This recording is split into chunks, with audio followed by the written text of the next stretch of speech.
Hi everyone, today I want to talk to you about rabbis and emotional intelligence. Should the two go together? Spoiler, they do, but we're going to explain just how necessary this is. So this week, outside of Eretz Israel, outside of the land of Israel, the Jews all over the world, they read the weekly portion called Chukat. And in the weekly portion of Chukat, we bid farewell to two of the three shepherds that have taken us out of Egypt and have led us through the wilderness, Miriam and Aaron. And their departure really raises the question of what exactly is the purpose of each of the three figures, Moses, Aaron, Miriam, in this trio of shepherds that have taken us out of Egypt through the Exodus and really are needed in each and every generation. Every generation, we find ourselves in a certain Egypt, in a certain Mitzrayim. Mitzrayim means the straits or constraints, and we need to come out of these. And we need leaders, rabbis, teachers to take us out of our particular Egypt of this generation. And so we need each generation a Moses, an Aaron, and a Miriam. And basically every teacher and every leader needs to have all three within them. So we need to figure out what exactly they stand for. Now, this whole idea that we need three shepherds to take us out of Egypt is an interesting thing in and of itself. It doesn't take one. It's not one person. It's not one property or quality. You need three, and three create a kind of balance. You need three legs for a chair to stand on. And if it's only one or two, it doesn't work, unless that those legs are sort of distributed and they have a wide basis in some way, which is basically like having three legs. So you need three legs to create stability. Now, the order and their particular characters are also very interesting. So the first one, the eldest, is Miriam, the woman. She's the firstborn. She's the older sister. She's the oldest sibling. She takes care of everyone else. So she's number one. Then comes Aaron. Aaron is sort of the in-between, the sandwich kid. We all know this from families. He's sort of in between, trying to find his place between the eldest and the youngest. And then comes Moses, the little baby. Everyone loves him. Everyone takes care of him. And when they're born, it's very clear that Miriam is the eldest and Moses is the baby. And Aaron is actually not to be found in the beginning of the story. In the beginning of the story, it's Miriam taking care of Moses. She is running alongside the Nile River, making sure he arrives in a safe place, and then making sure that he has a midwife to feed him, which is basically his own mother. That's what she suggests to the daughter of Pharaoh, that his own mother will breastfeed him. So we have the older sister taking care of the baby, and then Aaron is basically nowhere to be seen because he's not the main thing over there. As the story progresses, it all flips around. Moses, the youngest baby, becomes the greatest leader, the greatest prophet of all time. He is the one to lead the people out of Egypt. Aaron, still the in-betweener, becomes his kind of second in command, his helper. He's there confronting Pharaoh. He's speaking for him, is doing some of the plagues. And Miriam basically recedes to the background. She has a role in leading the women through the splitting of the Red Sea with the drums and tambourines, and she's called a prophetess when she does that, but she doesn't have much of a story. She sort of recedes into the background. Now, all this will be flipped around again, but we just want to sort of map this out. Now, what are their different roles? So we can say that Moses is the rabbi. Moses is in charge of bringing down the Torah and teaching, and basically is in charge of the eternal, transcendent truth. That's his role. His role is to bring down a transcendent, eternal truth, unchanging, that is not compromised with reality, and sort of bring this down. That's why he goes up to Mount Sinai. He brings down this Torah, and that's his role, is throughout the wilderness to be the representative of this kind of eternal, unchanging, transcendent, absolute, objective Torah. Aaron is what we call in Chassidut a mashpia. A mashpia is like someone who accompanies you on your spiritual journey. He helps you. He gives you advice. Aaron is basically the type of guy, because he's the in-betweener, his purpose, his job is to make peace between everyone. He wants to make peace between the people and God by being in charge of the tabernacle. The tabernacle is all about the bringing the sacrifices, serving God. So God needs to receive sacrifices, and we need to appease him if we made mistakes. And it's all about creating peace between mankind, or the Jewish people, and God. He's also making peace between men and women and between friends. That's his traditional role in Judaism. Ohev shalom verodef shalom. He loves peace, he chases peace, and he makes peace between Adam lechavero, a man and his friend, and ish liishto, a wife and a husband. So he's the sort of spiritual guide or spiritual friend that accompanies you and helps you along the way and makes sure everyone is together. That this Torah that is coming down from heaven, will reach us and connect with us and will meet us where we are. Then, if so, then what is Miriam all about? Well, Miriam is what we can call the expert in emotional intelligence. Miriam is the one in charge of listening to the people and kind of echoing and mirroring. It's interesting that the English word mirror, also in Hebrew mar'ah, is close to Miriam. Miriam is all about mirroring the hardships and the difficulties and the pains and the hurts of the Jewish people.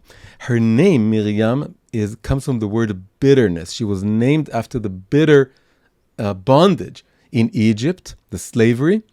And so she kind of feels this bitterness, this hardship, and she knows how to echo it, to say, you're right, it is bitter, it is hard, it is really bad. And it's not bringing down this absolute truth. It's not mediating between this absolute truth and your own subjective reality. Is only being with your subjective reality and just being there and helping you come out of that. According to the tradition, Miriam is Pua. There were two maidwives who were very important in the delivery, in two meanings, the delivery of the Jewish people out of Egypt. They actually helped deliver all the babies and also hide them and make sure that the Pharaoh doesn't kill them. And the entire Exodus is likened to a kind of delivery, as in birth delivery, out of the womb of Egypt. And they were called Shifra and Pu'ah. And it is said in our tradition that Shifra was really Yocheved, the mother of Moses, and Pu'ah was really Miriam, the sister of Moses. And the purpose, the role of Pu'ah was to appease the baby. That's what it says. Her name suggested that she whispered and sang to the baby and make sure the baby is calm. Why? Because she could feel the baby's pain and she could mirror it and she could affirm it. And then she could be there with this child and sort of nurse him into stability and into coming to terms with this reality. And the same goes for the Jewish people. They came out of Egypt and the Egyptians were behind them, but the bitterness remained. And Miriam was there all along speaking to them. And we see this very, very clear that this was her role in this parsha, in the parsha of Chukat. What happens in the parsha of Chukat is that after this reversal of roles in which the youngest boy, Moses, became the greatest leader, and then the oldest girl, Miriam, became this kind of in the background woman that we don't really know what her role is. This whole thing is reversed again. First, we see that they die by their natural order, which is a kind of reminder of their ages. Miriam dies first, then Aaron dies, and later on Moses will also die. But the most important thing is that what happens after Miriam dies. After Miriam dies, suddenly it says the very next verse that the Israelites had no water. Their water disappeared. This was the foundation for the idea that the rock out of which the water came, was introduced at the very beginning of the 40 years in the wilderness. The Jewish people had this rock, and Moses hit the rock with his staff, and water came out. All this was by virtue of Miriam. It was through her. It was her miracle. Moses' miracle was the manna bread coming from the sky. Again, this image of something coming from heaven. And Aaron's miracle was the kind of protective clouds that were around the Israelites, and the gift, the miracle of Miriam, was this well, which was a miraculous well which moved from one place to the other, this rock that sort of rolled from place to place, and each time the water came out of this. Now what happens after she dies is that the water stops. Now this image of a rock, that water comes out of it, is really the image of a heart. We have a heart of stone, which we need to turn into a heart of flesh. The heart of stone that is able to produce water is like the heart opening up and the emotional water coming out of it, the water of empathy, the water of feeling, the water of emotions. And she was able to bring this out of the Jewish people. When she passed away, the rock could no longer produce water. And then we have a very, very powerful image of, we have two shepherds left, and they're the two men. It's Moses and Aaron, and they don't know what to do. They can't bring the water back out again. It's not their miracle. It's not their expertise. And when they do finally find the rock, what happens is that God tells Moses, speak to the rock. 40 years ago, you needed to hit the rock, but now you need to speak to the rock. Moses is unable to do this. He doesn't know how to do this. He again hits the rock with the staff, and only then, and the water does come out, because that's how it works. But it wasn't what God asked him to do. God asked him to speak to the rock and not hit the rock. And the implication of this is that both Moses and Aaron are punished by not entering the promised land. They are sort of doomed to die in the desert with the rest of their generation, which wasn't supposed to happen. Now, what does this mean? That in the beginning of the 40 years in the wilderness, it was okay to hit the rock, but then 40 years later, it becomes wrong. It becomes something bad to do, and you need to speak to the rock. This really is an image of two generations. There's one older generation that was basically okay with being rebuked. You could come to this generation with a more masculine Moses/Aaron approach of telling them what the truth is, and then making sure they get it. And you sort of hit them with the staff, and you sort of tell them what it is, what they should do, what they need to do. And it works. But then there's another generation born in the desert. It's a new generation. It's a new language. It's a new atmosphere. And we're constantly in this intergenerational sort of gap and transition. It's happening right now. This is a new generation that it doesn't work. This kind of classical sort of top-down education in which you rebuke the child, you tell the child what they should do, what they need to do. It doesn't work. What do you need? You need emotional intelligence. You need to speak to the rock, to speak to the heart of stone, and gradually open it up until it's spontaneously and in a kind of authentic way, the water comes out, not because it was told, but because you gained their trust and you found a language that sort of infiltrates and penetrates this kind of rocky external facade that they have. Miriam was an expert in this. This is what they knew, what she knew how to do. She was able to speak to the rock. She was the person in charge of walking with the people, being with them where they were, with their pains, with their bitterness, and was able to have them produce this kind of emotions and this kind of emotional connection to themselves and to Hashem in the way we see that her brothers were not able to do. So basically, this is the ultimate reversal. We see that ultimately, it's no coincidence Miriam was the eldest.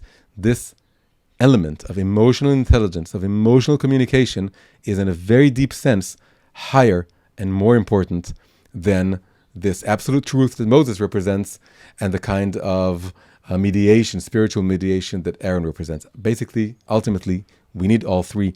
And in our generation, all rabbis need to have both a Moses within them that teaches the Torah as it is, and Aaron within them that is able to sort of fill in the spiritual gap of what it means to serve God, not just following this absolute truth, but what it means spiritually for me.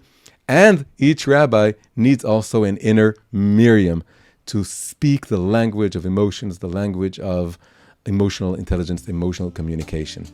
I really hope you liked this video. If you did, please leave a comment. I'd love to hear what you say about this. And of course, like the video, subscribe to the channel, share it with your friends, and I'll see you in the next video.